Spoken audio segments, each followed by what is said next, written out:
Ang home remedy na ito ay recommended din ng vet, kaya talagang 100% na legit.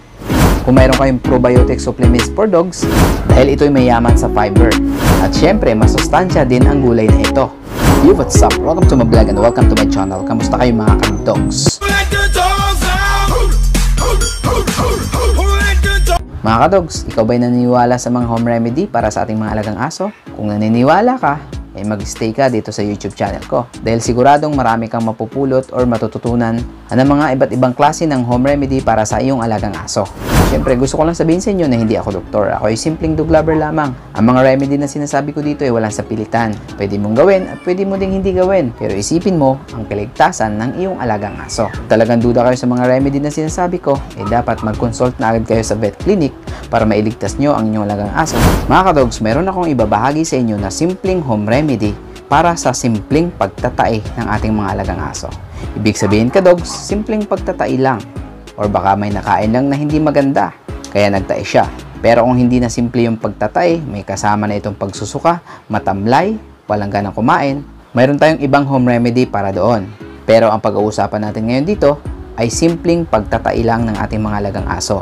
Ibig sabihin, nagtatay siya pero magana naman siyang kumain, masigla, maharot, hindi siya matamlay, at hindi rin siya nagsusuka. Nangyari din yan sa aking alagang aso ka-dogs. Pero ang simpleng pagtatay na yan ay dapat wag natin baliwalain. Siyempre mga ka-dogs, hindi ko na patatagalin at gusto ko na sabihin sa inyo kung ano ang simpleng home remedy para sa simpleng pagtatay ng ating mga alagang aso. Mga ka-dogs, ang tinutukoy ko ay walang iba kundi ang kalabasa. Yes ka-dogs, ang kalabasa ay makakatulong sa simpleng pagtatay ng ating mga alagang aso. Dahil ito ay mayaman sa fiber. At syempre, masustansya din ang gulay na ito. Mga ka-dogs, napakasimple lang ang kailangan ninyong gawin. Balatan lang ninyo ang kalabasa, hugasang mabuti, at papakuluan lang ninyo ito. Pag lumambot na at naluto na yung kalabasa, durugin lang ninyo ito at ilagay sa isang garapon. Ang pagbibigay naman sa inyong alagang aso ay napakasimple lang.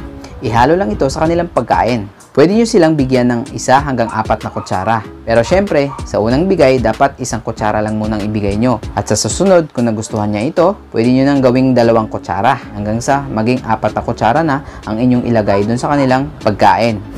Kung mayroon kayong probiotic supplements for dogs, ay pwede nyo rin itong ihalo sa kalabasa para mas lalong maging mabisa. Kahit anong klaseng brand, pwede. Ang home remedy na ito ay recommended din ng vet, kaya talagang 100% na legit. Kung magtatanong kayo kung gaano karami ang inyong pakakuluan, syempre depende po sa inyo yun mga ka-dogs. Obserbahan ninyo ang inyong alagang aso. Kung talagang hindi pa gumagaling ang kanyang pagtatae at lalo pa itong lumalala, dapat dalhin nyo na agad sa vet clinic ang inyong alagang aso. So, mga ka-dogs, hanggang dito na lang ang aking vlog at sana'y meron kang natutunan. Kung bago ka dito sa YouTube channel ko, huwag kalimutang mag-like, mag-comment at mag-subscribe at i-on ang notification bell para updated ka kung meron akong bagong home remedy vlog.